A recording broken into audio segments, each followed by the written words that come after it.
नमस्तस्यै नमो मे नारायण देवी नारायण लक्ष्मी नारायण श्री नारायण अम्मे नारायण देवी नारायण लक्ष्मी नारायण अम्मे नारायण अम्मे नारायण देवी नारायण लक्ष्मी नारायण भद्रे नारायण सर्वमङ्गलमङ्गल्ये शिवे सर्वार्थसाधिके शरण्ये त्र्यम्बके गौरी नारायणि नमोऽस्तुते अम्मे नारायण देवी नारायण ലക്ഷ്മി നാരായണ ഭദ്രേ നാരായണ. അകത്തിരിക്കുന്ന അതേ ഭഗവതിയാണ് ഈ കഥകളൊക്കെ കേൾക്കാൻ അടുത്ത 9 പകല് ലക്ഷ്മി നാരായണ ഭദ്രേ നാരായണ. नमस्तस्यै नमस्तस्यै नमस्तस्यै नमो नमः या देवी सर्वभूतेषु कृष्णरूपेण संस्थिता नमस्तस्यै नमस्तस्यै नमस्तस्यै नमो नमः या देवी सर्वभूतेषु शान्तिरूपेण संस्थिता नमस्तस्यै नमस्तस्यै नमस्तस्यै नमो नमः या देवी सर्वभूतेषु जातिरूपेण संस्थिता नमस्तस्यै नमस्तस्यै नमस्तस्यै नमो नमः या देवी സർവശക്തമയേ പ്രസാദിക്ക ജഗദീശ്വരി മഹാമംഗളേരൂപേ പ്രസാദിക്ക പരമേശ്വരി नमस्तस्यै नमस्तस्यै नमस्तस्यै नमो नमः ശരണ്യേ ത്രംബകേ ഗൗരി. या देवी सर्वभूते മംഗളകരമായ ധർമ്മത്തെയും കർമ്മത്തെയും 9 ദിവസം തടസ്സമില്ലാതെ ഭഗവതി നടത്തിത്തരണം. അമ്മയാണ് നടത്തുന്നത്, അമ്മയാണ് യജമാനനും, അമ്മയാണ് യജ്ഞസ്വരൂപയും. അമ്മേ നാരായണ ദേവി നാരായണ ലക്ഷ്മി നാരായണ ഭദ്രേ നാരായണ അമ്മേ നാരായണ ദേവി നാരായണ ലക്ഷ്മി നാരായണ ഭദ്രേ നാരായണ. या देवी सर्वभूतेषु അമ്മേ നാരായണ ദേവി നാരായണ ലക്ഷ്മി നാരായണ ഭദ്രേ നാരായണ. അമ്മയുടെ തിരുമുമ്പിൽ ആചാര്യസന്നിധിയിൽ ഭക്തജനങ്ങളായിരിക്കുന്ന നിങ്ങൾ എല്ലാവരുടെയും സാക്ഷിത്വത്തിൽ നടക്കാൻ പോകുന്ന ഈ മഹായജ്ഞം എന്ന് തന്നെ പറയാം. അമ്മയുടെ എല്ലാ അനുഗ്രഹങ്ങൾ കൊണ്ട് എല്ലാ മംഗളത്തോടുകൂടിയും നടക്കട്ടെ. ആചാര്യൻ അദ്ദേഹം പറഞ്ഞതുപോലെ ഈ വേദിയിൽ അമ്മ ചിരിച്ചും കളിച്ചും തുള്ളിച്ചാടിയും ഓടി നടന്നും ഒക്കെ ആനനൃത്തം ചെയ്യട്ടെ. വേദിയിൽ മാത്രമല്ല, നിങ്ങളുടെ ഹൃദയങ്ങളാകുന്ന വേദിയിൽ അമ്മ നിറഞ്ഞു നിൽക്കട്ടെ. എല്ലാവർക്കും എല്ലാ അനുഗ്രഹങ്ങളും വരട്ടെ. ഇവിടെ ഒരു പ്രഭാഷണത്തിനോ ഒരു പ്രസംഗത്തിനോ ഒന്നും ഒരു പ്രസക്തിയുമില്ല. ഇവിടെ ആചാര്യൻ്റെ വാക്കുകൾക്കും ഇവിടെയുള്ള നടക്കാൻ പോകുന്ന ചടങ്ങുകൾക്കുമൊക്കെയാണ് പ്രാധാന്യം. അതുകൊണ്ട് ഞാനൊന്നും കൂടുതൽ പറയുന്നില്ല. ഇവിടെ വരാൻ സാധിച്ചു, ഈ ചടങ്ങിൽ ഭാഗഭാക്കാവാൻ സാധിച്ചു. അതിലൊക്കെ ഒരുപാട് സന്തോഷമുണ്ട്. കുറച്ചൊരു സ്റ്റെപ്പിനി ടയർ പോലെയാണ് വന്നിരിക്കുന്നതെങ്കിൽ പോലും എന്തുകൊണ്ടെന്ന് വെച്ചാൽ വിളിച്ചത് എൻ്റെ മകനെയാണ്, എന്നെയല്ല. മകന് അത്യാവശ്യമായിട്ട് കൊച്ചിയിൽ പോകേണ്ടി വന്നു. അപ്പോൾ എൻ്റെ കയ്യിൽ പറഞ്ഞു അമ്മ പോകണം എന്ന് പറഞ്ഞു. അങ്ങനെ നിർബന്ധമായിട്ട് അങ്ങനെ അധികം പറയാറില്ല. അപ്പോൾ അങ്ങനെ പറഞ്ഞതുകൊണ്ട് തീർച്ചയായിട്ടും അപ്പോൾ അമ്മയെ വന്ന് തൊഴാനും ഈ സത്സംഗത്തിൽ ഒരു ശകലം സത്സംഗത്വേ നിസ്സംഗത്വം എന്നൊക്കെയാണല്ലോ. നിസ്സംഗത്വേ നിർമോഹത്വം, നിർമോഹത്വേ നിശ്ചലതത്വം, നിശ്ചലതത്വേ ജീവൻ മുക്തി. ഭജഗോവിന്ദം ഭജഗോവിന്ദം ഗോവിന്ദം ഭജമൂഢമതേ. അപ്പോൾ സത്സംഗത്തിൽ കുറച്ച് നേരം നിൽക്കാനും ഒക്കെ പോയി തൊഴാനും ഒക്കെ കിട്ടുന്നൊരു ഭാഗ്യം ചില്ലറ ഭാഗ്യമല്ലല്ലോ. അതുകൊണ്ട് ഓടി വന്നു. വളരെ വളരെ സന്തോഷം. എല്ലാവരെയും ഒരുമിച്ച് ഞാൻ എല്ലാവരെയും നമസ്കരിക്കുകയാണ്. ആചാര്യനെ നമസ്കരിക്കുന്നു, എല്ലാവരെയും നമസ്കരിക്കുന്നു. അമ്മയിലേക്ക് നേരത്തെ എൻ്റെ എല്ലാ നമസ്കാരങ്ങളും അമ്മയായിട്ട് വാങ്ങണമേ, അമ്മേ ഭഗവതിയായിട്ട് വാങ്ങണമേ. ശ്രീപത്മനാഭ സ്വാമി ശരണം. അക്ഷരബ്രഹ്മസ്വരൂപിണിയായ സാക്ഷാൽ ശ്രീമദ് ദേവി ഭാഗവതം സദാ ഐശ്വര്യരൂപിണിയായി, ഗ്രന്ഥരൂപിണിയായി, ബോധമായി, ചൈതന്യമായി, സർവൈശ്വര്യമായി നിറഞ്ഞു നിൽക്കണം എന്ന് പ്രാർത്ഥിച്ച് ഇവിടെ ഇങ്ങോട്ടേക്ക് വരുന്ന സമയത്ത് ഏറ്റവും യാദൃച്ഛികത എന്ന് പറയുന്നത്, അദ്ദേഹം വരുമെന്നായിരുന്നു പറഞ്ഞിരുന്നത്, മകൻ വരുമെന്നായിരുന്നു പറഞ്ഞത്. അപ്പോൾ ഞാൻ 2 ദേവി ഭാഗവതം എടുത്തു വെച്ചു.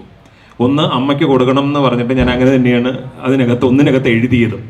ഒന്ന് അദ്ദേഹത്തിനെന്ന് പറഞ്ഞിട്ടാണ് എടുത്തു വെച്ചത്. ഇപ്പോൾ നോക്കുമ്പോഴേക്കും ഇതെല്ലാം കോയിൻസിഡൻ്റലാണ്. ഇതൊന്നും നമ്മളൊന്നും തീരുമാനിക്കുന്നതല്ല. ഇതെല്ലാം സാക്ഷാൽ പരാപരയായ 9 ദിവസവും ശക്തിസ്വരൂപിണിയായ ഭഗവതിയുടെ തിരുനാമം പറയുമ്പോൾ ആ ഗ്രന്ഥം അമ്മയ്ക്കല്ലാതെ മറ്റാർക്ക് എന്ന് പറയുന്ന വലിയൊരു ഓം സർവമംഗളമംഗല്യേ ശിവേ സർവാർത്ഥസാധികേ ശരണ്യേ ത്രംബകേ ഗൗരി നാരായണീ നമോസ്തുതേ. വടക്ക് കിഴക്കേ കോണിലിരിക്കുന്ന സാക്ഷാൽ മണിദീപവാസിനിയായ ഭഗവതി സദാനുഗ്രഹവർഷം ഇങ്ങനെ ചൊരിയട്ടെ എന്ന് പ്രാർത്ഥിച്ച് ഗ്രന്ഥരൂപിണിയായ ഭഗവതി അമ്മയുടെ കൈകളിലേക്ക് ഹരിവും.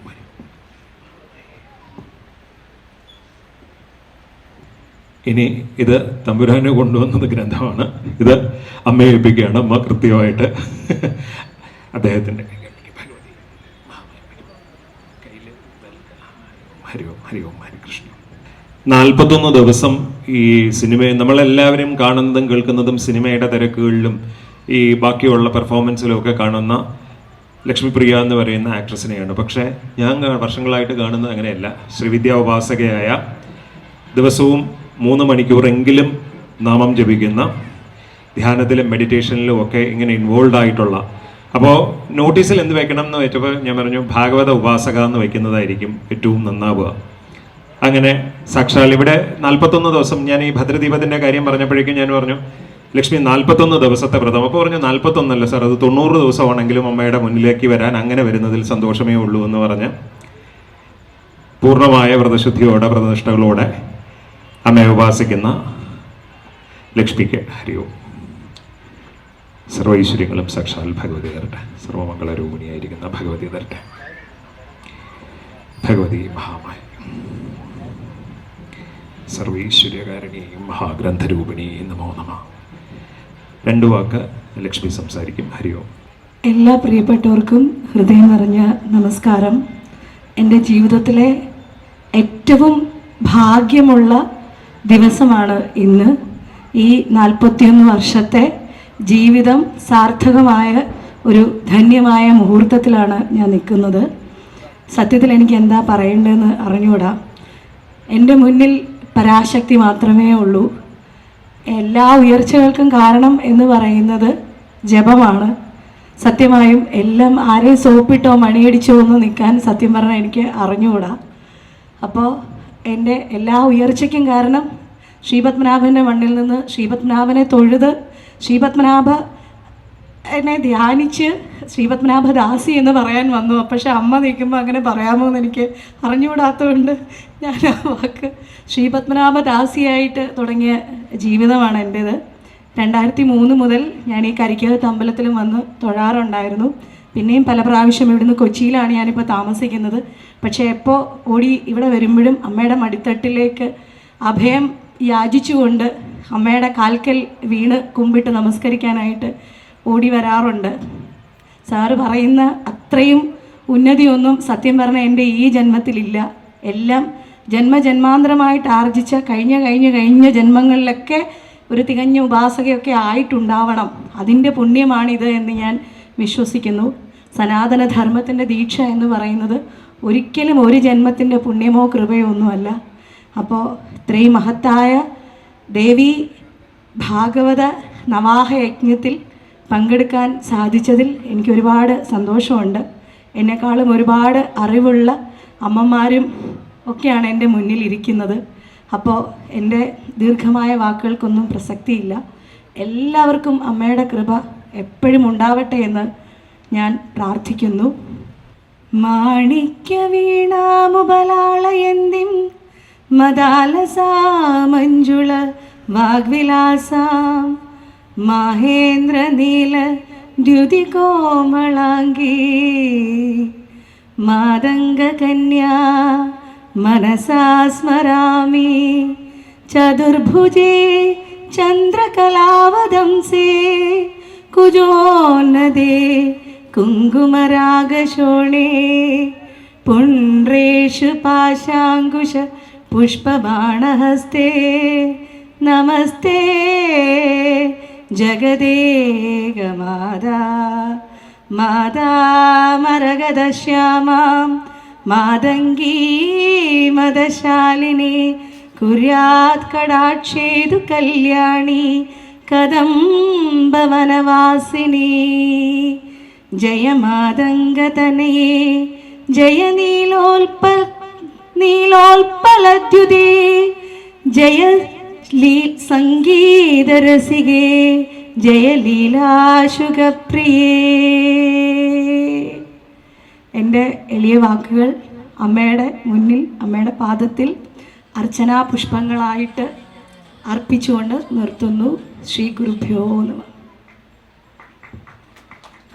മാതംഗകന്യയെ സ്തുതിക്കുമ്പോൾ സാക്ഷാൽ മാതംഗിയുടെ കയ്യിലിരിക്കുന്ന കളിത്തത്ത ഭഗവതി പ്രസാദമായിട്ട് നൽകി. ഹരി ഓം. ഓരോ യജ്ഞത്തിനും ഓരോരോ വിധാനങ്ങളാണ്, ഓരോരോ ക്രമങ്ങളാണ്. യജ്ഞവിധാനം അനുസരിച്ച് 5 പൂജകളാണ്. ഗോപൂജ, സുവാസിനി പൂജ, ദമ്പതി പൂജ തുടങ്ങി ബ്രഹ്മചാരി പൂജ തുടങ്ങി 5 പൂജകളാണ്. ദേവി ഭാഗവതം ഇന്ന് രാവിലെ മുതൽ 5 മണി മുതൽ ഈ നേരം വരെയും മുടങ്ങാതെ നാമജപം കൊണ്ടാണ് നമ്മുടെ ഈ യജ്ഞവേദി ഇരിക്കുന്നത്. ദേവി മഹാത്മ്യം പൂർണ്ണമായി വായിച്ചു കഴിഞ്ഞു. അഖണ്ഡമായിട്ട് നാമസങ്കീർത്തനം നമുക്ക് രാവിലെ മുതൽ നടക്കുന്നുണ്ട്. ഈ ഭദ്രദീപ ഘോഷയാത്ര തുടങ്ങുന്നത് വരെയും അത് നടക്കുന്നുണ്ട്. അത് കഴിഞ്ഞ് ദേവന്മാരെ ദേവിയെ സ്തുതിക്കുന്ന 4ഉം 11ഉം ഭാഗം പാരായണം കഴിഞ്ഞു. അത് കഴിഞ്ഞ് ഇനിയിപ്പോൾ 5 പൂജകളും. ഇതിനെല്ലാം ഗ്രന്ഥങ്ങൾ പ്രമാണമാണ്. എപ്പോഴും പറയുന്നത് പോലെ നമ്മൾ പറയുന്ന കർമ്മത്തിന്, ചെയ്യുന്ന കർമ്മത്തിന് ഒരു സോഴ്സ് പറയാൻ പറ്റണം. ഏത് ഗ്രന്ഥം, which text book it belongs to, which ഗ്രന്ഥം ഇറ്റ് റെഫേഴ്സ് എന്ന് നമുക്ക് പറയാൻ പറ്റണം. ഏത് ശ്ലോകം, എന്താണ് പ്രമാണം. ഭാഗവത ഉപാസന എന്ന് പറയുന്നത് വെറും കഥകൾക്കല്ല, it's a way of living. 11ാം അധ്യായം നോക്കൂ, എങ്ങനെ കുളിക്കണം, എങ്ങനെ ഭസ്മം ധരിക്കണം, എങ്ങനെയാണ് ഈ പ്രാതകൃത്യങ്ങൾ ചെയ്യേണ്ടത്, ജീവിതമാണ് പറയുന്നത്. അതിന് തൊട്ടു മുന്നിലത്തെ സ്കന്ധം നോക്കൂ, എങ്ങനെ ദക്ഷിണ കൊടുക്കണം. ദക്ഷിണാദേവി ആരാണ്? നമ്മളൊക്കെ വിചാരിക്കുന്നത് ദക്ഷിണ എന്ന് പറഞ്ഞ പൈസയാണ് എന്നാണ്. അല്ല, ദക്ഷിണ എന്ന് പറയുന്ന ഒരു ദേവിയാണ്, മകനോടൊത്ത് വസിക്കുന്ന ദേവിയാണ്. ദേവി ഭാഗവതം 9ാം സ്കന്ധത്തിലാണ് ഇത് പറയുന്നത്. അങ്ങനെയാണെങ്കിൽ പകൽ ദക്ഷിണ കൊടുക്കേണ്ടത് എങ്ങനെ, വൈകുന്നേരം ദക്ഷിണ കൊടുക്കേണ്ടത് എങ്ങനെ, ദക്ഷിണ സ്വീകരിക്കുന്നയാൾ എന്താണ് മംഗളവാക്യം പറയേണ്ടത്, ഇതൊക്കെ ഭഗവതി പറഞ്ഞു തരുന്നതാണ്. വേദവ്യാസ വിരചിതമായിട്ട് ഭഗവതി പറഞ്ഞു തരുന്നതാണ്. കഴിയുന്നത്ര ലേമാൻസ് ലാംഗ്വേജിൽ, I will not go for very hectic Sanskrit and all, I will make it so simple as very layman's ലാംഗ്വേജിൽ, മലയാളത്തിൽ കൃത്യമായിട്ട് അമ്മ അനുഗ്രഹിച്ചാൽ ഇതൊക്കെ പറഞ്ഞു തരാൻ ശ്രമിക്കാം. ഓരോ ദിവസവും നാളെ വിശാഖമാണ്. അപ്പോൾ വിശാഖമായതുകൊണ്ട് തന്നെ സുബ്രഹ്മണ്യ പൂജയുടെ ദിവസമാണ്. യജ്ഞവേദിയിൽ രാവിലെ തുടങ്ങി ഹരഹരോ വേൽമാറൽ മന്ത്രം 27 തവണയാണ് നാളെ. തിരുത്തണിയിലുദിത്തരുളും ഓരോ ദിവസവും കാലപ്രമാണം കൊണ്ട്, നക്ഷത്രവും തിഥിയും ദേവതയും കൊണ്ട് സങ്കല്പിച്ചാണ് യജ്ഞത്തെ ക്രമപ്പെടുത്തിയിരിക്കുന്നത്. ആ നോട്ടീസ് ഒന്ന് നോക്കിയാൽ അറിയാം ഓരോ ദിവസത്തെയും ചടങ്ങുകൾ. അത് കഴിഞ്ഞ് കഴിഞ്ഞാൽ 3ാം ദിവസം കൃഷ്ണാവതാരമാണ്. നമ്മുടെയൊക്കെ മനസ്സിൽ ഭക്തിയുടെ ഒരു അമ്പാടി പൈതൽ ജനിക്കണേ ഭഗവാനെ. കാമക്രോധ ലോഭങ്ങളൊക്കെ ഒരു വശത്ത് ഉണ്ട്. അതിനേക്കാൾ ഉപരിയായിട്ട് സന്തോഷത്തോടു കൂടി കൃഷ്ണ കൃഷ്ണ മുകുന്ദ ജനാർദ്ദന, കൃഷ്ണ എന്ന് പ്രേമത്തോടെ വിളിക്കൂ. അറ്റൻഡൻസ് വിളിക്കുന്നത് പോലെ കൃഷ്ണ എന്ന് വിളിച്ച് ഫുൾ സ്റ്റോപ്പ് ഇടാതിരിക്കൂ. അതുകൊണ്ടാണ് ഒരു അകാരം ആചാര്യസ്വാമികൾ വെച്ചത്. കൃഷ്ണ ഗോവിന്ദ, ഗോവിന്ദല്ല, ആചാര്യസ്വാമികൾ വെച്ചതാണ്. ആചാര്യസ്വാമികളോട് ചോദിക്കുന്നുണ്ട്. ചിന്മയാനന്ദ സ്വാമികളും അതിന് മറുപടി പറഞ്ഞിട്ടുണ്ട്. ചിന്മയാനന്ദ സ്വാമികൾ പറഞ്ഞത് അകാര ശബ്ദം കൊണ്ട് പ്രേമത്തെ നമുക്ക് ജനിപ്പിക്കാൻ പറ്റും എന്നാണ്. നമ്മളെ മക്കൾ എന്നല്ലല്ലോ വിളിക്കാറുള്ളത്. മക്കളെ, കണ്ണാ, കണ്ണൻ എന്നല്ലല്ലോ വിളിക്കുക. നമ്മൾ പറയുമ്പോൾ പറയും കണ്ണൻ വന്നു വന്നില്ല. പക്ഷെ നമ്മൾ പ്രേമത്തോടെ എങ്ങനെ വിളിക്കും? കണ്ണാ, ആ പ്രേമം എന്തുകൊണ്ട് ഭഗവാനോട് വരുന്നില്ല? പ്രേമമാണ് അതിൻ്റെ അടിസ്ഥാനം. നമുക്ക് പലതരത്തിലും ഭഗവാനെ പ്രാപിക്കാം. ജ്ഞാനം കൊണ്ട് പ്രാപിക്കാം. ദ്വൈതവും അദ്വൈതവും മധ്വാചാര്യരെയും ഒക്കെ പഠിച്ച് ജ്ഞാനം കൊണ്ട് പ്രാപിക്കുന്നവർക്ക് അങ്ങനെ. ചിലർക്ക് യോഗം കൊണ്ട് പ്രാപിക്കാം. ചിലർ പറയും ഇനി യോഗമൊന്നുമല്ല, ഇനി യോഗ കൊണ്ട് പ്രാപിക്കാൻ പോവുകയാണ്. ഞാൻ എന്ത് പറയുന്നത്, ഞാൻ വജ്രാസനത്തിലോ ശവാസനത്തിലോ ഇരുന്നോ കിടന്നോ പ്രാണനെ നിയന്ത്രിച്ച് ഞാൻ ഭഗവാനെ അറിയാൻ പോവുകയാണ്. അങ്ങനെ വേണം എന്നുള്ളവർക്ക്, അങ്ങനെ വാസനയുള്ളവർക്ക് അങ്ങനെയും ആവും. പക്ഷെ നമുക്കിതിൽ ഏറ്റവും എളുപ്പം എന്താണെന്നറിയോ? കുറൂരമ്മയെ പോലെ ആവാനാണ്. കടിച്ചൊരു ഉണ്ണിമാങ്ങ കഴിച്ചിട്ട് വന്ന് കഴിച്ചിട്ട് പോടാ എൻ്റെ കള്ളച്ചക്ക എന്ന് പറയാൻ പറ്റുന്ന ഒരു ഇൻറ്റിമസി എന്ന് നമുക്ക് ഭഗവാനോട് തോന്നുവോ, അന്ന് നമുക്ക് മറ്റുള്ള കെട്ടുപാടുകളൊക്കെ അഴിയും. ആ ഒരു ഇൻറ്റിമസി ഉണ്ടാവണമെങ്കിൽ ഹരി ഓം ഹരി ഓം ഹരി ഓം, ഹരേ കൃഷ്ണ. നമ്മ കാല് വയ്യാതെ ഒരുപാട് ദൂരെ കവടിയാറിൽ നിന്ന് ഇങ്ങെത്തി, എങ്ങനെ ഇങ്ങ് നടന്നെത്തിയെന്ന് അറിയാൻ വയ്യ. സന്തോഷം, മയജ്ഞവേദികളിലൊക്കെ കാണാറുണ്ട്. സന്തോഷം, ഹരി ഓം. അപ്പോൾ അങ്ങനെ പറ്റട്ടെ എന്ന് പ്രാർത്ഥിച്ച് നമുക്ക് ഈ 5 പൂജകളും കൂടി കഴിഞ്ഞ് നമുക്ക് അത് കഴിഞ്ഞിട്ട് പോയാൽ പോരെ? അതോ പോണോ? ധൃതിയുണ്ടോ? ഇല്ലല്ലോ. നമുക്ക് ഈ 5 പൂജകളും കൂടി കഴിയുമ്പോഴേക്കും നാമസങ്കീർത്തനം മുടങ്ങും.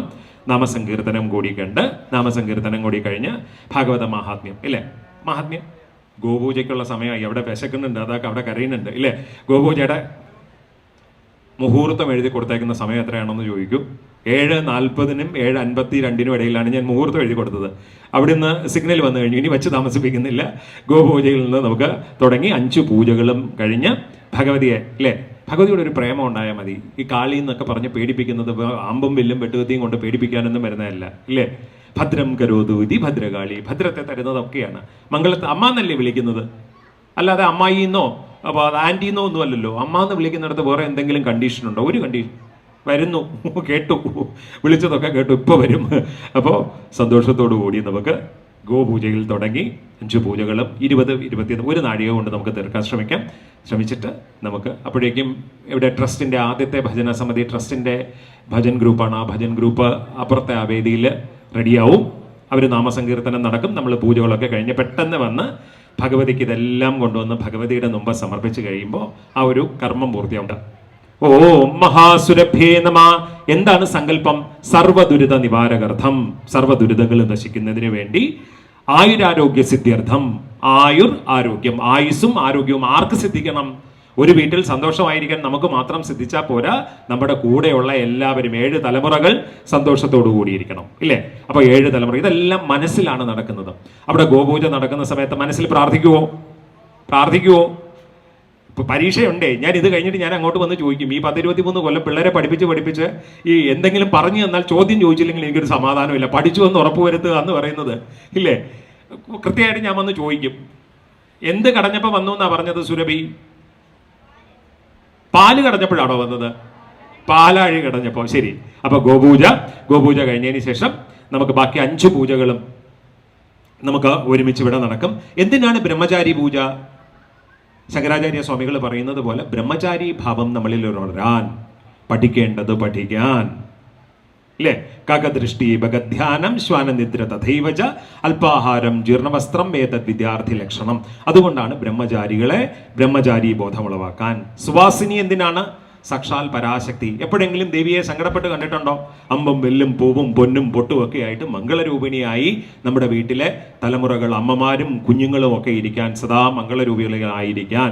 ഇത് അതിൻ്റെ ലേമാൻസ് വെർഷനാണ്, ഏറ്റവും ബേസിക് വെർഷനാണ്. മണിദ്വീപം പറയുന്ന സമയത്ത് മണിദ്വീപത്തിൽ ദേവിയുടെ നമ്മുടെ മേരുചക്രത്തിൽ 64 ചക്രങ്ങൾ ഞാൻ പറഞ്ഞു തരും. 64 ഏതൊക്കെ ദേവതമാര് പേരുണ്ട് എവിടെ കൃത്യമായിട്ട് ആ ചക്രം കൃത്യമായിട്ട് പറഞ്ഞു തരാം. ആ സമയത്ത് ഞാൻ പറഞ്ഞുതരാം. അതിൻ്റെ കുറച്ചുകൂടി ഒരു ഹയർ അപ്ഗ്രേഡഡ് വെർഷൻ.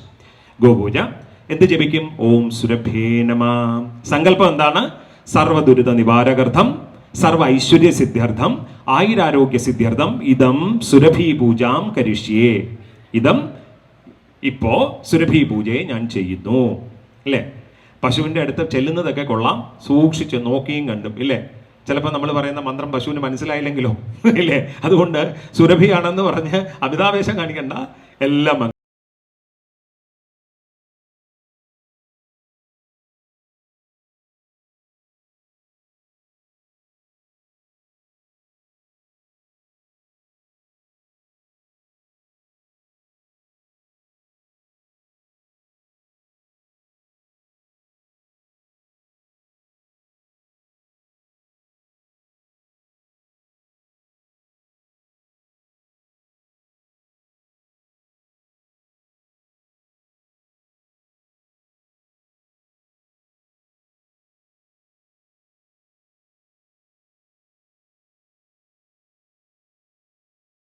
ഓം സർവൈശ്വര്യദായിനേ നമഃ.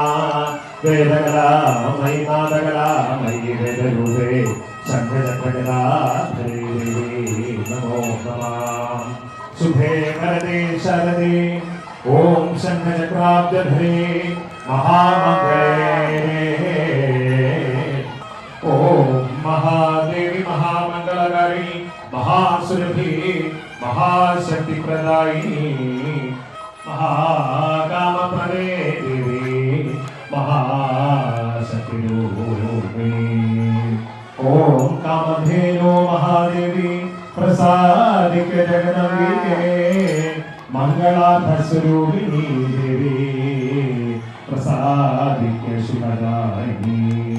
സർവമംഗളങ്ങളും ഭവിക്കണമംബികേ സർവാർത്ഥകാരിണി ശുഭേ വാഗ്ദേവി സരസ്വതി മൂകാംബികേ ചാമുണ്ഡേ ചണ്ഡമുണ്ഡവിശൂരിണി. ഓം മഹാദേവി നമഃ. ഓം മഹാകാളി നമഃ. ഓം മഹാശക്തി സ്വരൂപിണി നമഃ. ഓം മഹാമംഗളരൂപിണി നമഃ. ഓം ശുഭദേ ശുഭമംഗളേ നമഃ. ഓം ശുഭദായിനേ നമഃ. ഓം ശിവേ മംഗളേ നമഃ. ഓം ശിവേ മംഗളേ നമഃ. ഓം ശിവേ മംഗളേ നമഃ. ഓം ശിവേ മംഗളേ നമഃ. ഓം ശിവേ മംഗളേ നമഃ. ഓം ശിവേ മംഗളേ നമഃ. ഓം ശിവേ മംഗളേ നമഃ.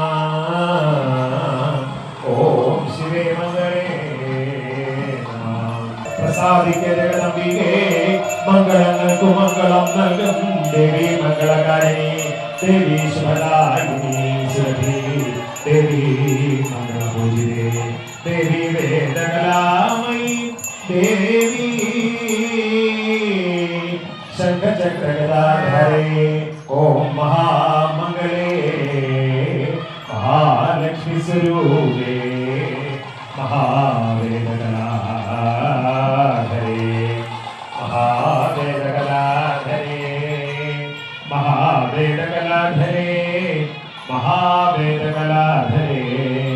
കല്യാണി മണിജീവവാസിനി ഒരു വായ്പ മാതംഗരൂപിണി കല്യാണി ജഗദാനന്ദകാരിണി. ഓം മഹേശ്വരി ശുഭദേ ശുഭദായിനി കാത്തുരക്ഷിക്കണം മഹാകാളി. ഗോപൂജ കഴിഞ്ഞു, ബ്രഹ്മചാരി പൂജ, സുവാസിനി പൂജ, ദമ്പതി പൂജ തുടങ്ങിയിട്ടുള്ള ബാക്കി 4 ക്രമങ്ങളും കൂടിയാകുമ്പോൾ ഭഗവതിക്ക് ഈ നാദപ്രിയയാണ് ഭഗവതി, ഭയങ്കര സംഗീതപ്രിയയാണ് ഭഗവതി. മംഗളവാദ്യങ്ങൾ മുഴങ്ങും, വായ്ത്താരികൾ മുഴങ്ങും, നാമസങ്കീർത്തനത്തിൻ്റെ ഒരുക്കങ്ങളാവും.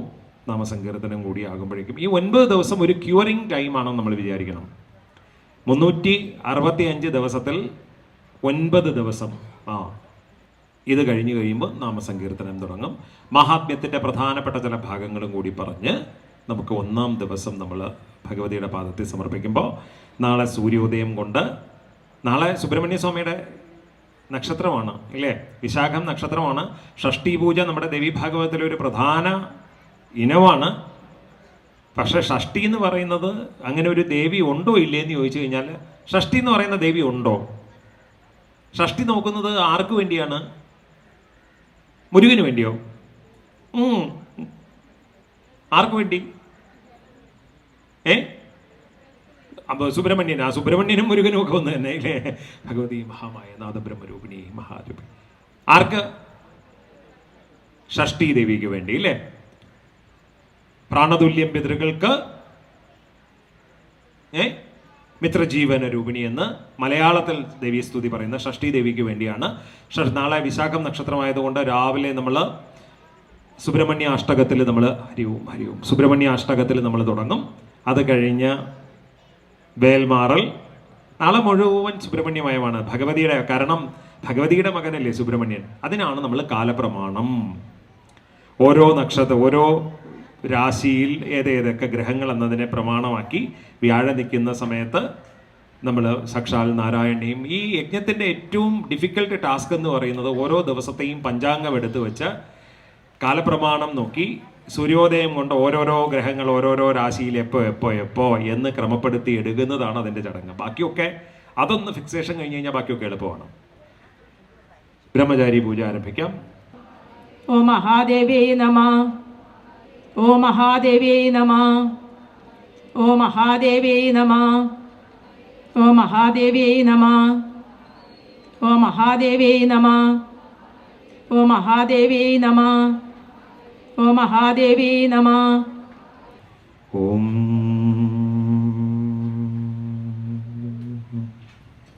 മഹാദേവ്യേ നമഃ.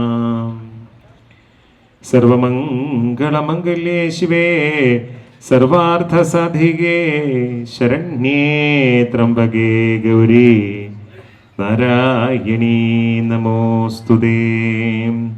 ഹരേ രാമ രാമ രാമ ഹരേ ഹരേ, ഹരേ കൃഷ്ണ കൃഷ്ണ കൃഷ്ണ ഹരേ ഹരേ. യജ്ഞവിധി സ്കന്ദപുരാണത്തിലാണ്. ശരിക്ക് സ്കന്ദപുരാണം വിശദമായിട്ട് നമ്മൾ പരിശോധിച്ചാൽ സ്കന്ദപുരാണത്തിലാണ് നമ്മൾ ഈ യജ്ഞവിധിയെക്കുറിച്ച് വ്യക്തമായി പറയുന്നത്.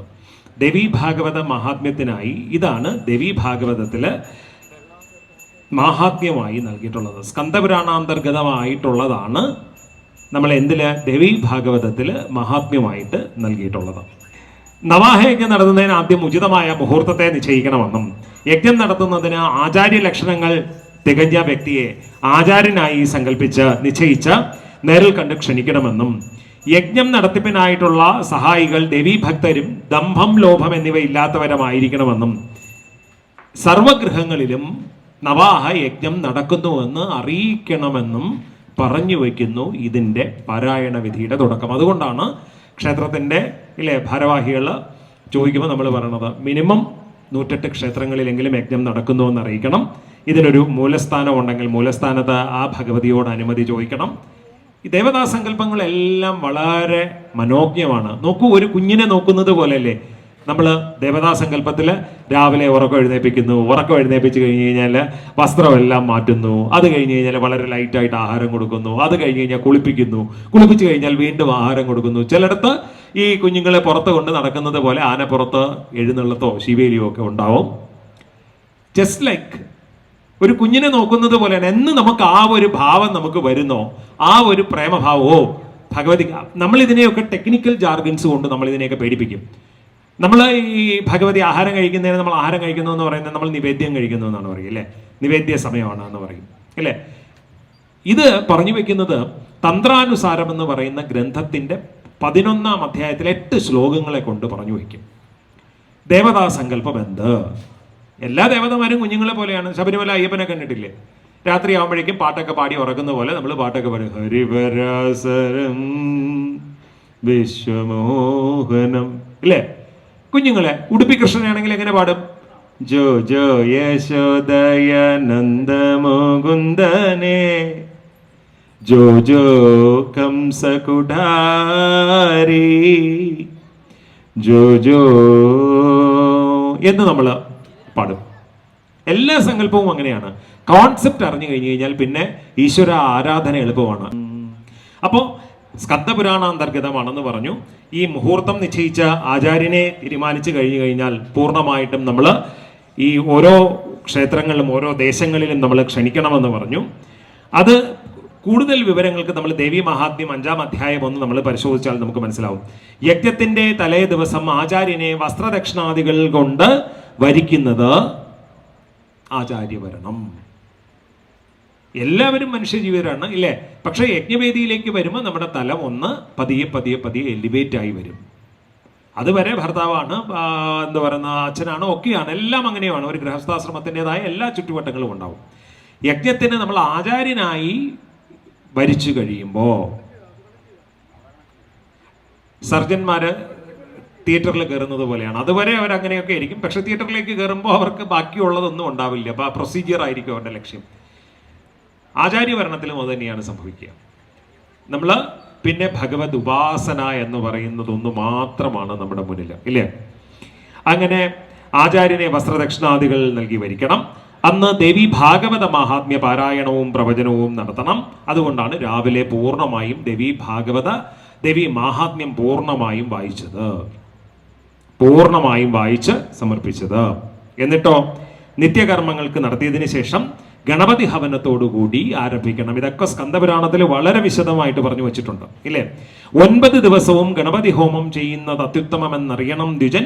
പിന്നെയോ യജ്ഞമണ്ഡപത്തിൽ ദേവീ വിഗ്രഹം കലശമോ സ്ഥാപിച്ചു, പിന്നെ പരമേശ്വരീ ഭാവത്തിൽ നടത്തണം പൂജ, പിന്നെ ദേവീ ഭാഗവത ഗ്രന്ഥം പട്ടിലോ, പിന്നെ പീഠം ഒന്നൊന്നായോ ചമച്ചു വയ്ക്കണം, പിന്നെ അതിനെ നമസ്കരിക്കണം മുതാ. മലയാള വ്യാഖ്യാനം എന്നും പറഞ്ഞു വെച്ച മഹാത്മ്യമാണ് ഞാൻ ഈ പറയുന്നത്. എന്നും പറഞ്ഞു വെച്ച് സുതൻ ഗുരുക്കന്മാരെ മനസാ സ്മരിച്ചുകൊണ്ട് എങ്ങനെയാണോ പറയാൻ തുടങ്ങിയത്, അതുപോലെ ശരീരം തന്ന അച്ഛനും അമ്മയും തുടങ്ങി 7 തലമുറകളെ മുന്നിലേക്കും സ്മരിച്ച് ദേവീ ഭാഗവതം ഉപാസനാ ഗ്രന്ഥമായി വരിച്ച് അക്ഷരം നമുക്ക് വഴങ്ങണം. അക്ഷരരൂപിണിയാണ് മൂകാംബിക. അക്ഷരമാണ് നമ്മുടെ ജീവിതം. അക്ഷരം നമുക്ക് വഴങ്ങണം, ഹിതമായി വരണം. അക്ഷരം കൊണ്ട് ജീവിതം ധന്യമാകണമെന്ന് പ്രാർത്ഥിച്ച് പണ്ട് സ്യമന്തകരത്നം അന്വേഷിച്ചു പോയ കൃഷ്ണൻ തിരിച്ചു വരാൻ താമസിക്കുന്നത് കണ്ട് നാരദർ ഉപദേശിച്ച പ്രകാരം വസുദേവർ നവാഹമായി ദേവീ ഭാഗവത യജ്ഞം നടത്തി. Not the point. യജ്ഞവേദിയിൽ, എൻ്റെ യജ്ഞവേദിയിൽ സ്ഥിരം വരുന്നവർക്കാണെങ്കിൽ അവരുടെ കയ്യിൽ ബുക്കും ഡയറിയും പേനയും പേപ്പറും ഒക്കെ ഉണ്ടാവും. ആദ്യമായിട്ട് വരുന്നവർക്ക് ചിലപ്പോൾ പരിചയക്കുറവ് കാണും. കാരണം 1 മണിക്കൂർ ഇരുന്നാൽ എന്തെങ്കിലും നമ്മുടെ ജീവിതത്തിൽ മാറ്റം ഉണ്ടാവുന്നത് അറിയണം. അറ്റ്ലീസ്റ്റ് ഒന്നുമില്ലെങ്കിലും പിറന്നാളിന് ഇലയിടാൻ എങ്ങനെയെങ്കിലും പഠിക്കണം. അല്ലെങ്കിൽ 27 നക്ഷത്രങ്ങളും നക്ഷത്രങ്ങളുടെ മൂലമന്ത്രം പഠിച്ചില്ലെങ്കിലും ആ 27 നക്ഷത്രങ്ങൾ എന്തെങ്കിലും തെറ്റാതെ പറയാൻ പഠിക്കണം. അത്രയെങ്കിലും നമുക്ക് പറ്റണം, ഇല്ലേ? അപ്പോൾ ഇവിടെ പറഞ്ഞു വയ്ക്കുന്നു, സ്യമന്തകരത്നം അന്വേഷിച്ചു പോയ ശ്രീകൃഷ്ണ ഭഗവാൻ തിരിച്ചു. അപ്പം നവാഹം 3-ാമത്തെ ദിവസം കൃഷ്ണാവതാരമാണ്. വൈകുന്നേരം മുറിയടി, ഗോപികാ നൃത്തം, മനസ്സിനെ സന്തോഷിപ്പിക്കുന്നതൊക്കെ രാവിലെ മുതൽ കൃഷ്ണനാമ ജപമാണ്. നാളെ സുബ്രഹ്മണ്യ സ്വാമി, അത് കഴിഞ്ഞാൽ 3-ാം ദിവസം കൃഷ്ണ. കാരണം എന്താണ്? ദേവീ ഭാഗവത യജ്ഞം നടത്തിയത് സ്യമന്തകരത്നം അന്വേഷിച്ചു പോയ ആര് വരാൻ താമസിച്ചു? കൃഷ്ണൻ വരാൻ താമസിച്ചു. അതുവഴി എങ്ങോട്ടോ പോയി. എവിടെ പോയെന്നറിയാൻ വയ്യ. വസുദേവര് വിചാരിച്ചു എങ്ങോട്ട് പോയെന്ന് കാണാൻ പറ്റുന്നില്ല. വസുദേവര് ഇല്ലേ, നാരദന്റെ ഉപദേശപ്രകാരം നവാഹമായി ദേവീ ഭാഗവത യജ്ഞം നടത്തി. ആ യജ്ഞത്തിന്റെ പരിസമാപ്തിയിൽ കൃഷ്ണൻ മടങ്ങി വന്നു. 3-ാം ദിവസം വരുമ്പോഴേക്കും പൂർണ്ണമായിട്ടും ഇതൊരു അമ്പാടിയാണോ എന്ന് തോന്നും. 5-ാം ദിവസം വരുമ്പോൾ കൈലാസമാണോ എന്ന് തോന്നും. ശിവപാർവതി സ്വയംവരമായി. ആകെ 4 വരിയിലാണ് ആ സ്വയംവരം പറയുന്നത്. പക്ഷെ അതിന് മുന്നിൽ പറയാൻ ഒരുപാട് കാര്യങ്ങളുണ്ട്, ഇല്ലേ? അതുകൊണ്ട് ദേവീ ഭാഗവതം നിത്യം പഠിക്കുകയും കേൾക്കുകയും ചെയ്യുന്നവർക്ക് മുക്തി ലഭിക്കുമെന്ന് പറഞ്ഞ് ദേവീ ഭാഗവത മഹാത്മ്യത്തിന്റെ 1-ാം അധ്യായത്തെ ഇങ്ങനെ ബ്ലർബ് ചെയ്യുമ്പോൾ, ഇങ്ങനെ സാരമായിട്ട് ചുരുക്കി പറയുമ്പോൾ, 2-ാം അധ്യായത്തിൽ വസുദേവർ ചെയ്ത മഹാത്മ്യമാണ് പറയുന്നത്. സ്യമന്തക കഥ വിസ്തരിച്ചു പറയുന്നു. സ്യമന്തകം മണി മോഷ്ടിച്ചതും പ്രസേനന്റെ കഥയും ഒക്കെ നമുക്ക് വളരെ വിസ്തരിച്ചറിയാമെന്നുള്ള കഥയാണ്. ആ കഥ വിസ്തരിച്ചു പറയുന്നതാണ്. കുറച്ച് കഴിയുമ്പോൾ ഞാൻ ചോദിക്കും, ദേവീ മഹാത്മ്യത്തിൽ, അതായത് ദേവീ ഭാഗവതത്തിന് മുന്നിലുള്ള ദേവീ ഭാഗവത മഹാത്മ്യത്തിലെ 1-ാം അധ്യായത്തിലെ മൊബൈലിൽ നോക്കിക്കൊണ്ടിരിക്കുക, ഇവിടെ ഇരുന്ന് ഞാൻ കാണുന്നുണ്ട്. ഭജ ഗോവിന്ദം ഭജ ഗോവിന്ദം ഗോവിന്ദം ഭജ മൂഢമതേ സംപ്രാപ്തേ സന്നിഹിതേ കാലേ നഹി നഹി രക്ഷതേടു കൃഞ്ചകരണേ ഭജ ഗോവിന്ദം. കേൾക്കുന്നില്ലല്ലോ. ഭജ ഗോവിന്ദം ഭജ ഗോവിന്ദം ഗോവിന്ദം ഭജ മൂഢമതേ ഭജ ഗോവിന്ദം ഭജ ഗോവിന്ദം ഗോവിന്ദം ഭജ മൂഢമതേ സംപ്രാപ്തേ സന്നിഹിതേ കാലേ നഹി നഹി രക്ഷതേ രുഗൃഞ്ജകരണേ ഭജ ഗോവിന്ദം ഭജ ഗോവിന്ദം ഗോവിന്ദം ഭജ മൂഢമതേ. ഒരുമിച്ച് ജപിക്കാമോ? ഭജഗോവിന്ദം എന്ന് ജപിക്കാൻ ഇനി ആരുടെയും ഇത് വേണ്ടല്ലോ. പോട്ടെ, അടുത്ത 2 വരി അറിഞ്ഞുകൂടാന്ന് വെക്കാം. ഭജഗോവിന്ദം എന്ന് ജപിക്കാൻ കുഴപ്പമില്ലല്ലോ. ഹരേ ദേവി ദേവി ദേവി ഹരേ ഹരേ ഹരേ മായ माया माया हरे हरे हरे देवी देवी देवी देवी हरे हरे हरे माया माया माया माया हरे हरे हरे राम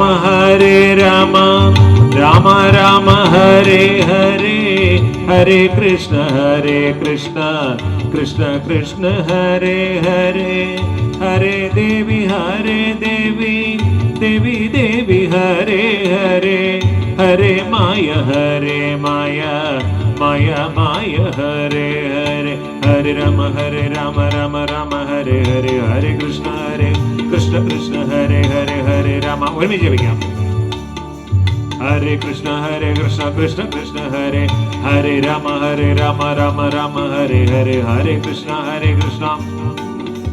हरे राम राम हरे हरे हरे कृष्ण कृष्ण कृष्ण हरे हरे राम राम हरे हरे हरे कृष्ण कृष्ण कृष्ण हरे हरे നാമസങ്കീർത്തനം തുടരും. നാമസങ്കീർത്തനം തുടരുമ്പോൾ ബ്രഹ്മചാരി പൂജയുടെ ആരതി. ഓം സർവദുരിത നിവാരകർത്ഥം സർവൈശ്വര്യ സിദ്ധ്യർത്ഥം മഹാദേവി പ്രീത്യർത്ഥം ഇദം ബ്രഹ്മചാരി പൂജാം കരിഷ്യേ. ഓം മഹാദേവേ നമ. ഓം ജ്ഞാനവൈരാഗ്യദായിനേ നമ. ഓം മഹാമംഗളരൂപിണ്യേ നമ. ഓം വാഗ്ദേവതേ സരസ്വതീ മഹാമന്ത്രസ്വരൂപിണീ. ഓം ഐംകാര ബീജാക്ഷരീ നമാം. ഓം മഹാദേവേ നമ. ഓം ബ്രഹ്മചാരിണ്യേ നമ. ഓം ബ്രഹ്മചാരിണ്യേ നമ. ഓം ബ്രഹ്മചാരിണ്യേ നമ. ഓം ബ്രഹ്മചാരിണ്യേ നമ. ഓം ബ്രഹ്മചാരിണ്യേ നമ. ഓം ബ്രഹ്മചാരിണ്യേ നമ. ഓം ദശ മഹാവിദ്യായേം നമസ്കൃത്യാം സർവപാപവിനാശനം മഹാദേവി മഹാരൂപ മഹാമംഗളകാരിണീ. ഓം സർവേശ്വര്യേ നമ. ഓം സർവമന്ത്രസ്വരൂപിണ്യേ നമ. ഓം സർവാഭീഷ്ടപ്രദായിന്യേ നമ. ഓം മഹേശ്വര്യേ നമ.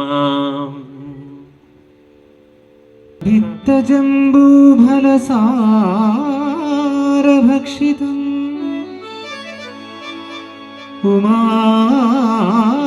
ഉമാസുതം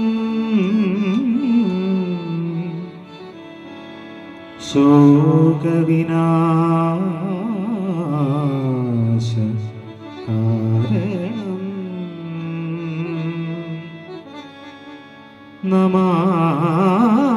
നമാമി വിഘ്നേശ്വര പാദപങ്കജ.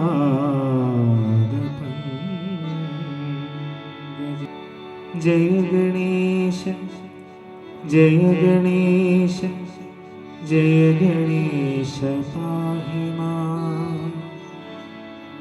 ജയ ഗണേശ ജയ ഗണേശ ജയ ഗണേശ രക്ഷ മാം. ജയ ഗണേശ ജയ ഗണേശ ജയ ഗണേശ പാഹി മാം. ജയ ഗണേശ ജയ ഗണേശ ജയ ഗണേശ രക്ഷ. ജയ ഗണേശ ജയ ഗണേശ ജയ ഗണേശ പാഹി മാം.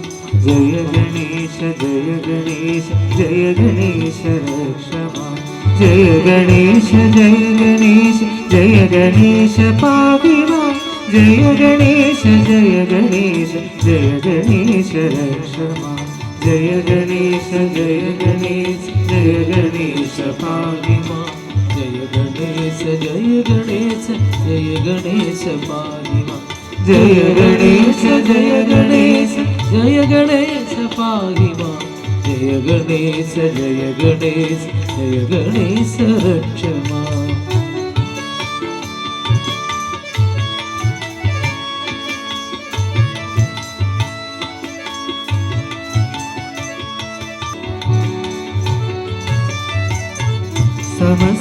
സമസ്തലോകശങ്കരം നിരസ്തദേവ്യകുഞ്ചരം ദരേതരോദരം വരം വരേ ഭവത്രമക്ഷരം കൃപാകരം ക്ഷമാകരം മുദാകരം യശസ്കരം മനസ്കരം നമസ്കൃതം നമസ്കരോമി ഭാസ്വരം ജയ ഗണേശ ജയ ഗണേശ ജയ ഗണേശ പാഹി മാം ജയ ഗണേശ ജയ ഗണേശ ജയ ഗണേശ രക്ഷ മാം ജയ ഗണേശ ജയ ഗണേശ ജയ ഗണേശ പാഹി മാം ജയ ഗണേശ ജയ ഗണേശ ജയ ഗണേശ രക്ഷ മാം അകിഞ്ചനാർത്തിമാർജനം ചിരന്തനോക്തി ഭാജനം പുരാരി പൂർവനന്ദനം സുരാരി ഗർവചർവണം പ്രപഞ്ചനാശഭീഷണം ധനഞ്ജയാദിഭൂഷണം കപോലദാനവാരിണം ഭജേ പുരാണവാരണം ജയ ഗണേശ ജയ ഗണേശ ജയ ഗണേശ പാഹി മാം ജയ ഗണേശ ജയ ഗണേശ ജയ ഗണേശ രക്ഷ മാം ജയ ഗണേശ ജയ ഗണേശ ജയ ഗണേശ പാഹി മാം ജയ ഗണേശ ജയ ഗണേശ ജയ ഗണേശ രക്ഷ മാം നിതാന്തകാന്തദന്തകാന്തി നന്ദകാന്തകാത്മജൻ അചിന്യരൂപമന്ദഗീർ അന്തരായ കൃന്ദനം ഹൃദന്തരേ നിരന്തരം വസന്തമേവ യോഗിനാം തമേകദന്തമേകമേവ ചിന്തയാമി സന്തതം തമേകദന്തമേകമേവ ചിന്തയാമി സന്തതം ജയ ഗണേശ ജയ ഗണേശ ജയ ഗണേശ പാഹി മാം ജയ ഗണേശ ജയ ഗണേശ ജയ ഗണേശ രക്ഷ മാം ജയ ഗണേശ രക്ഷ മാം ജയ ഗണേശ രക്ഷ മാം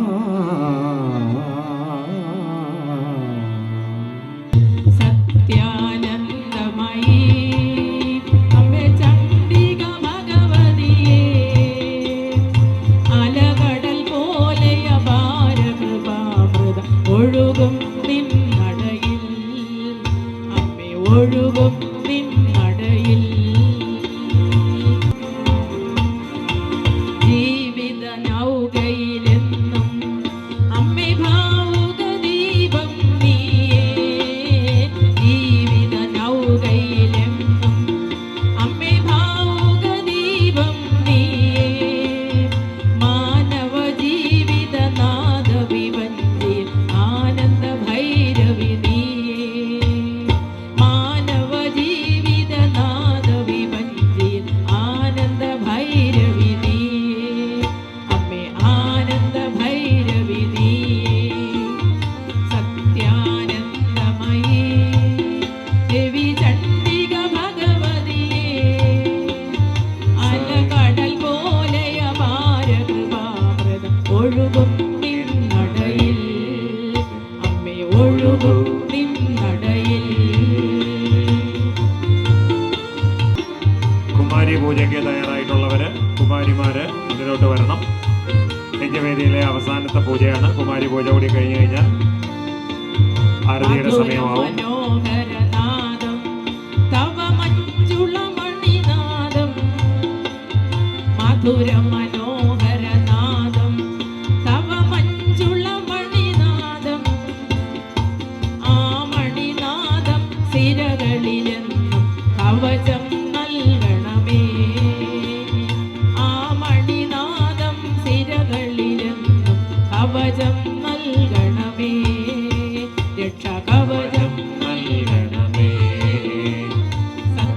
സത്യാനന്ദമയേ ദേവി ചണ്ഡിക ഭഗവതിയേ അലകടൽ പോലെ അപാര കൃപാമൃതം ഒഴുകും നിന്നടയിൽ അമ്മേ ഒഴുകും നിന്നടയിൽ ശിവേ സർവാർത്ഥ സാധികേ ശരണ്യേ ത്രംബകേ ഗൗരി നാരായണീ നമോസ്തുതേ. ആരാണ്? കുഞ്ഞു മോളാരുണ്ട്? സർവമംഗളമംഗല്യേ ശിവേ സർവാർത്ഥ സാധികേ ശരണ്യേ ത്രംബകേ ഗൗരി നാരായണീ നമോസ്തുതേ. ശിവ ശംഭോ മഹാദേവ ദേവേശ ശംഭോ ശംഭോ മഹാദേവ ദേവ ശിവ ശംഭോ മഹാദേവ ദേവേശ ശംഭോ ശംഭോ മഹാദേവ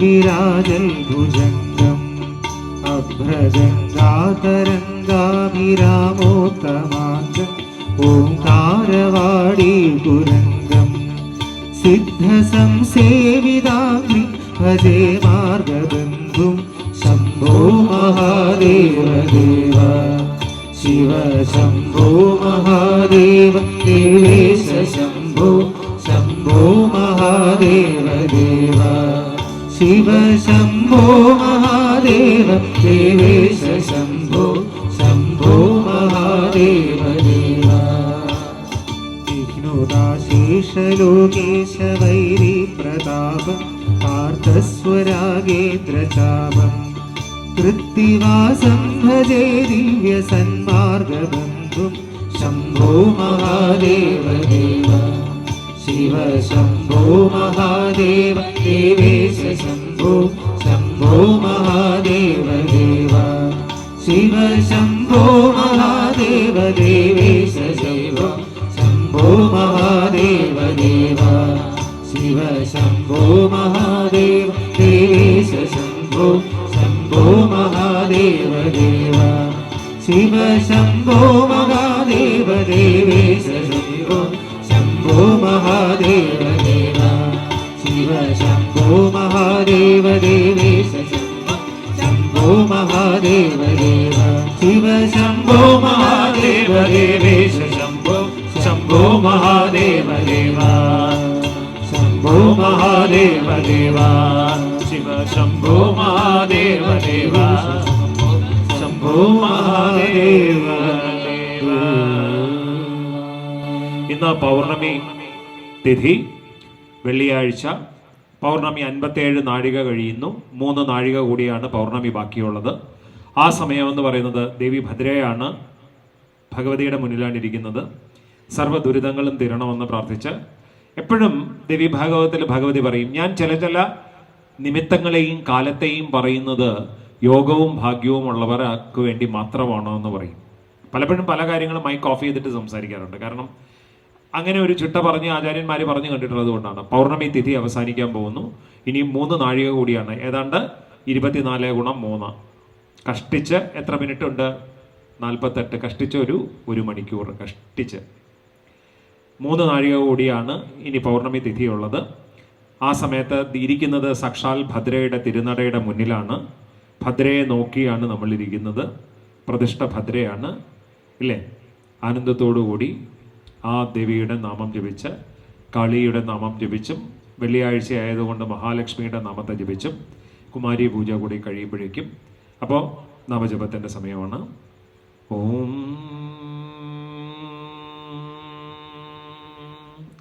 കാളി കാളി മഹാകാളി ഭദ്രകാളി നമസ്തുതേ. കാളി കാളി മഹാകാളി ഭദ്രകാളി നമോസ്തുതേ. കുലം ച കുലധർമ്മം ച മാം ച പാലയ പാലയ. കുലം ച കുലധർമ്മം ച മാം ച പാലയ പാലയ. കാളി കാളി മഹാകാളി ഭദ്രകാളി നമസ്തുതേ. കാളി കാളി മഹാകാളി ഭദ്രകാളി നമോസ്തുതേ. കുലം ച കുലധർമ്മം ച മാം ച പാലയ പാലയ. കുലം ച കുലധർമ്മം ച മാം ച പാലയ പാലയ. കാളി കാളി മഹാകാളി ഭദ്രകാളി നമോസ്തുതേ. കാളി കാളി മഹാകാളി ഭദ്രകാളി നമോസ്തുതേ. ചോതി നക്ഷത്രമാണ്. ചോതി നക്ഷത്രത്തിന്റെ 3-ാം പാദമാണ്. ചോതി നക്ഷത്രത്തിന്റെ 3-ാം പാദമെത്തി വെള്ളിയാഴ്ച ഭദ്രകാളിയുടെ ഭഗവതിയുടെ തിരുനടയിലിരിക്കുമ്പോൾ സർവ്വ ദുരിതബാധാ ദുഃഖങ്ങൾ ഒഴിവായി തരണം. അഭിചാരദോഷങ്ങൾ, ബാധാദുഃഖം, ശത്രുദോഷം തുടങ്ങിയവ മാറ്റിത്തരണം. ആയുസ്സും ആരോഗ്യവും നൽകണം. സന്താനങ്ങൾക്ക് സർവമംഗളത്തെയും നൽകണമെന്ന് പ്രാർത്ഥിച്ച് കാളി കാളി മഹാകാളി ഭദ്രകാളി നമസ്തുതേ. കാളി കാളി മഹാകാളി ഭദ്രകാളി നമോസ്തുതേ. മംഗളവാദ്യം ശംഖ മണിയൊച്ച. ഓം കാളി കാളി മഹാകാളി ഭദ്രകാളി നമസ്തുതേ. കാളി കാളി മഹാകാളി ഭദ്രകാളി നമോസ്തുതേ. കുലം ച കുലധർമ്മം ച മാം ച പാലയ പാലയ.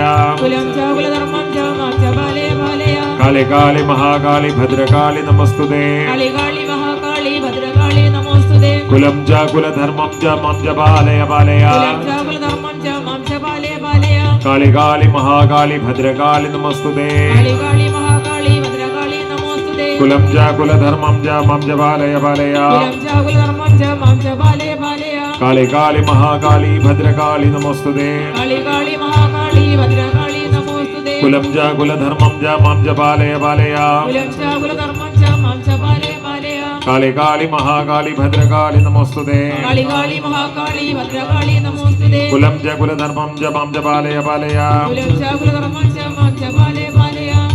അങ്ങനെ യജ്ഞവേദിയിലെ ഒരു ദിവസത്തെ ചടങ്ങുകൾ അവസാനിക്കുമ്പോൾ ഏറ്റവും സന്തോഷം, ഏറ്റവും അവസാനം കുമാരി പൂജയിൽ ഇവിടുത്തെ 3 പ്രതിഷ്ഠ പോലെ ഇങ്ങനെ ഭഗവതിയും രക്തചാമുണ്ടിയും ബാലചാമുണ്ടിയും പോലെ 3 പേര് ഇങ്ങനെ കുമാരി പൂജയിൽ ഇങ്ങനെ ഇരിക്കുന്ന കാണുമ്പോൾ അതൊരു യജ്ഞത്തിൻ്റെ ഒരു സന്തോഷം. സർവ്വതും ഈശ്വരാർപ്പണമായി വരണം, സർവ്വതും ഹിതമായി വരണമെന്ന് പ്രാർത്ഥിച്ച് ഇനിയുള്ള 9 പകലുകൾ തടസ്സങ്ങളൊന്നുമില്ലാതെ സദാ നാമജപത്തിൽ, നാമജപമാണ് യജ്ഞത്തിൻ്റെ ലക്ഷ്യം. ഈശ്വര പ്രീതിയാണ്, ഭഗവത് പ്രീതിയാണ് യജ്ഞത്തിൻ്റെ ഫലം. ചോദ്യ നക്ഷത്രം 3-ാം പാദം പൗർണമി 3 നാഴിക അവശേഷിക്കുമ്പോൾ ചന്ദ്രനാണ് മനസ്സിൻ്റെ കാരകത്വം. സാക്ഷാൽ വെള്ളിയാഴ്ച മഹാലക്ഷ്മിയുടെ ദിവസം മഹാലക്ഷ്മി അഷ്ടകം കൂടി ജപിച്ച് സർവ്വതും ഈശ്വരപാദത്തിൽ സമർപ്പിക്കുമ്പോൾ ആദ്യത്തെ ദിവസത്തെ ആദ്യത്തെ ആരതിയാവും. മഹാലക്ഷ്മി അഷ്ടകം കൂടി ഗുരുവായൂരപ്പൻ്റെ മുന്നിൽ ഒരു കർപ്പൂരമായി ഉരുകി തീരണമെന്ന് പ്രാർത്ഥിക്കുന്നത് പോലെ സർവ്വദുരിതങ്ങളും മാറ്റിത്തരണമെന്ന് മഹാഭഗവതിയോട് പ്രാർത്ഥിച്ച് ഇന്ന് വിവാഹ വാർഷികം പോലെ തന്നെ പേരക്കുട്ടിയുടെ പിറന്നാൾ ആഘോഷിക്കുന്നതും ഉണ്ട്. അതും സന്തോഷം. കോഴിക്കോട് നിന്ന് വന്ന അമ്മയുടെ പേരക്കുട്ടി ആയുരാരോഗ്യ സൗഖ്യത്തോടു കൂടിയിരിക്കട്ടെ. സർവമംഗളങ്ങളും പ്രാർത്ഥിക്കാം. ആരതി ആരതി ആരതി ആരതി ആരതി ആരതി ഓം ആരതി ആരതി ആരതി ആരതി ആരതി ആരതി ആരതി ഓം ആരതി ആരതി ആരതി ആരതി ആരതി ആരതി ആരതി ഓം ആരതി ആരതി ആരതി ആരതി ആരതി ആരതി ആരതി ഓം ആരതി ആരതി ആരതി ആരതി ആരതി ആരതി ആരതി ഓം ആരതി ആരതി ആരതി ആരതി ആരതി ആരതി ആരതി ഓം ആരതി ആരതി ആരതി ആരതി ആരതി ആരതി ആരതി ഓം ആരതി ആരതി ആരതി ആരതി മംഗള ആരതി ആരതി ഓം ആരതി ആരതി ആരതി ആരതി ആരതി ആരതി ആരതി ഓം ആരതി ആരതി ആരതി ആരതി ആരതി ആരതി ആരതി ഓം. അഷ്ടദിക്പാലകന്മാരും മഹാദേവനും മഹാദേവിയും അനുഗ്രഹിക്കണമെന്ന് പ്രാർത്ഥിച്ച കുട്ടികൾക്ക് വേണ്ടി മാതങ്കി എന്ന് പറയുന്ന പഠന ശിബിരം കൂടി ചേർത്താണ് യജ്ഞത്തെ ഘടിപ്പിച്ചിട്ടുള്ളത്. അപ്പോൾ കുട്ടികളുമായിട്ട് വരുന്നവർ രാവിലെ 7 മണിക്ക് എത്തിയാൽ വലിയ സന്തോഷം. 8 മണിക്ക് മുമ്പ് എന്താണെങ്കിലും എത്തണം. കാരണം 8 മണി മുതൽ 10 മണി വരെ ഉള്ളത് കുട്ടികൾക്ക് വേണ്ടിയുള്ള പ്രത്യേക ജപം, നാമസങ്കീർത്തനം, മെഡിറ്റേഷൻ തുടങ്ങിയിട്ടുള്ള സെഷൻസൊക്കെയാണ്. ഏറ്റവും സന്തോഷം എന്ന് പറയുന്നത് ഇത് വിധിപ്രകാരം സംഘടിപ്പിക്കുകയും ഇതിനു വേണ്ടി എടുക്കുന്ന എഫർട്ടുകൾ, അതിപ്പോൾ സംഘാടക സമിതിയിലെ ഓരോരുത്തരും, അത് ഷിബു ആവട്ടെ, പ്രസിഡന്റ് ആവട്ടെ, സെക്രട്ടറി ആവട്ടെ, ഓരോരുത്തരും, ബിജു ആവട്ടെ, ഓരോരുത്തരും ഇതിനകത്ത് എടുക്കുന്ന എഫർട്ട് മറ്റൊരു ലക്ഷ്യങ്ങളുമില്ലാതെ എങ്ങനെയാണോ യജ്ഞം നടക്കേണ്ടത് ആ രീതിയിൽ തന്നെ നടക്കണമെന്നല്ലാതെ വേറെ ഒന്നും അതിനകത്തൊരു നൊട്ടേഷനുമില്ല. അല്ലാതെ ഇതിനകത്ത് മറ്റൊരു കമേഴ്സ്യൽ സെൻസും ഇല്ല. ഭഗവതിയുടെ പ്രീതിക്ക് വേണ്ടി യജ്ഞം നടക്കണം, ഭഗവതിക്ക് വേണ്ടുന്നതൊക്കെ നടക്കണം. അങ്ങനെ പറഞ്ഞു വയ്ക്കുന്ന ഒരു ക്ഷേത്രത്തിൻ്റെ അങ്കണത്തിലിരിക്കുന്നത് ഒരു വലിയൊരു സന്തോഷമാണ്. മറ്റൊന്നും എല്ലാം ഭഗവത് പ്രീതിക്ക്, ഒന്നിനും ഒരു കുറവില്ലാതെ ഇങ്ങനെ യജ്ഞം 32 ക്ഷേത്രങ്ങളിൽ 6 വർഷം മുമ്പ് യജ്ഞത്തിൻ്റെ വിധാനത്തിനെക്കുറിച്ച് ചിന്തിക്കുമ്പോൾ അന്ന് ഗണപതി പുരാണമായിരുന്നു, അന്ന് ഗണേശ പുരാണമായിരുന്നു യജ്ഞം ചെയ്യുന്നത്. അപ്പോൾ നവാഹങ്ങളിങ്ങനെ ഓരോ വർഷവും നമുക്ക് ആഗ്രഹങ്ങളാണല്ലോ, നമുക്കെല്ലാവർക്കും ആഗ്രഹങ്ങൾ കാണും. പക്ഷേ 6ാമത്തെ ആധാരവും കടന്ന് അന്ന് 32 ഗണപതി വിഗ്രഹങ്ങളായിരുന്നു, 32 പ്രതിഷ്ഠകളായിരുന്നു. ഗണപതി സങ്കല്പിച്ചായിരുന്നു മുഗ്ധലന ബ്രഹ്മ മഹർഷി എഴുതിയ ഗണേശപ്രോക്തമായ പുരാണത്തെ. അതിൻ്റെ യാദൃശികത എന്നോണം 32 ക്ഷേത്രങ്ങളെയും വലം വെച്ച് ആദ്യമായിട്ട് ഈ ക്ഷേത്രത്തിൽ നിന്ന് ഒരു യജ്ഞത്തിന് വരുന്നത് മലയാലപ്പുഴ ക്ഷേത്രത്തിലേക്കാണ്. ഞാനിങ്ങനെ പല പല പല പല പല പല കോയിൻസിഡൻസുകൾ ഇങ്ങനെ ചേർത്ത് വായിക്കും. അറിയുമോ, 6 വർഷം മുമ്പ് മലയാലപ്പുഴ ക്ഷേത്രത്തിലാണ് ഈ ക്ഷേത്രത്തിലെ ഭാരവാഹികളെല്ലാം അല്ലേ സന്തോഷത്തോടു കൂടി എല്ലാവരും സന്തോഷത്തോടെ അവിടെ കാണുന്ന ഓരോ യജ്ഞവേദിയിലും കാണുന്ന സന്തോഷം മലയാലപ്പുഴ ക്ഷേത്രത്തിൽ നിന്ന് വരുന്നത്. അപ്പോൾ യജ്ഞം എങ്ങനെ ഘടിപ്പിക്കണമെന്ന് ഇങ്ങനെ ഗുരുക്കന്മാരുമായിട്ടും ആശ്രമമായിട്ടും ഇങ്ങനെ പലതവണ പല ആവർത്തി ചിന്തിച്ചിട്ടാണ് ആലോചിച്ചിട്ടാണ് ഒരു ക്ഷേത്രത്തിൻ്റെ യജ്ഞം നമ്മൾ തീരുമാനിക്കുന്നത്. ഇന്ന ക്രമത്തിൽ, ഇന്ന ലക്ഷണത്തിൽ, ഇന്ന ഗ്രന്ഥപ്രകാരം നടത്താം എന്ന് തീരുമാനിക്കുന്നത്. ഒരുപാട് തവണ ഒരുപാട് ഗുരുക്കന്മാരുമായിട്ടും കൺസൾട്ട് ചെയ്ത് ജ്യോതിഷം നോക്കി, ജാതകം നോക്കി, മുഹൂർത്തം നോക്കി, പൊരുത്തം നോക്കി. അപ്പോൾ എപ്പോൾ അവസാനിപ്പിക്കണം? പൗർണമിയാണ്, പൗർണമി തീരുന്ന സമയത്ത്, പൗർണമിക്ക് തീരാറായി, ഇനി ആകെ കഷ്ടിച്ചൊരു 48 മിനിറ്റേ ഉള്ളൂ. വെള്ളിയാഴ്ചയാണ്, ചോതി നക്ഷത്രമാണ്. ചോതിയിലും പൗർണമിയിലും കൊണ്ട് നമുക്ക് യജ്ഞത്തിൻ്റെ ആദ്യത്തെ ദിവസം എപ്പോൾ ഭദ്രദീപം കൊളുത്തണം, ഇതെല്ലാം സമയം ക്രമം നോക്കിയാണ് ഇങ്ങനെ നമ്മുടെ യജ്ഞം തന്നെ മുഴുവൻ ഈ ജ്യോതിഷത്തിൽ അടിസ്ഥാനമാക്കിയാണ്. സൂര്യന് കാലഹോരയിൽ സൂര്യൻ ആധിപത്യം ഉള്ളപ്പോൾ നമ്മൾ ആദിത്യ സൂചിപ്പിക്കും, ചന്ദ്രൻ ആധിപത്യം ഉള്ളപ്പോൾ ചന്ദ്ര സൂചിപ്പിക്കും, ഇല്ലെങ്കിൽ ലക്ഷ്മി മനോഗാമിനിയും എന്ന് പറഞ്ഞ് നമ്മൾ ജീവിക്കും. അങ്ങനെ അങ്ങനെയാണ് നമ്മൾ ഈ ക്ഷേത്രത്തിൽ 6 വർഷം കഴിയുമ്പോഴേക്കും 6 ആധാരങ്ങളും കടന്ന് സഹസ്രാരത്തിലേക്ക് ഗണപതിയെ നമ്മൾ ശ്രീവിദ്യ ഉപാസിക്കുന്നവർക്കറിയാം. ഗണപതിയിൽ തുടങ്ങി മഹാവിദ്യയിലേക്ക് എന്ന് പറയുന്നത് പോലെ 32 ഗണപതി ഭഗവാന്മാരെ അന്ന് നമ്മൾ പ്രതിഷ്ഠിച്ച് പൂജിച്ചെങ്കിൽ ആ 32 ക്ഷേത്രങ്ങളെയും പ്രതിനിധാനം ചെയ്ത് മിനിമം 32 ഉണ്ടാവണം, 32എങ്കിലും കാണും. പ്രതിനിധാനം ചെയ്ത് പ്രദക്ഷിണം വച്ച് ഭഗവതി ഇങ്ങനെ സർവ്വ ദേവചൈതന്യത്തെയും ആവാഹിച്ച് വന്നിരിക്കുന്ന ഒരു സന്തോഷമുണ്ട്. ഇത് ഈ യജ്ഞത്തിലല്ലാതെ വേറൊരു യജ്ഞത്തിലുണ്ടാവില്ല. 32 ക്ഷേത്രങ്ങളും ഇല്ലേ, അവിടെ നിന്ന് മലയാലപ്പുഴ ഭഗവതിയെ ചെന്ന് കണ്ട് ഭഗവതിയുടെ ചൈതന്യത്തെയും കൂട്ടി പിന്നെ 32 ക്ഷേത്രങ്ങളിലും ഇങ്ങനെ ആ ചൈതന്യമൊക്കെ ആയിട്ട് യജ്ഞവേദിയിൽ ഇങ്ങനെ സ്വസ്ഥമായിട്ടിരിക്കുമ്പോൾ ഇനി അങ്ങോട്ടേക്ക് നാളെ പുലർച്ചെ തുടങ്ങിയാൽ നാമസങ്കീർത്തനം, ജപം, മെഡിറ്റേഷൻ, കുട്ടികൾക്ക് വേണ്ടിയുള്ള സെഷൻസ്.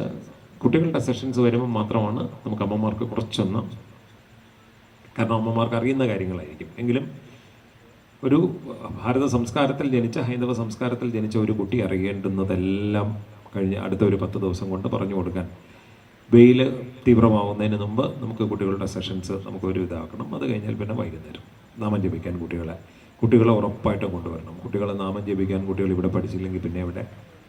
അപ്പോൾ കുട്ടികളെല്ലാവരും രാവിലെ എത്തണം, നാമം ജപിക്കാം, ഒരുമിച്ച് നാമം ജപിക്കാം, ഭജിക്കാം. സന്തോഷത്തോടുകൂടി ഇന്നത്തെ ദിവസം ഭഗവതിയുടെ പാദത്തിൽ സമർപ്പിച്ച് സ്വസ്തി പ്രജാഭ്യാം പരിപാലയന്താം ന്യായേണ മാർഗേണ മഹിം മഹേശാം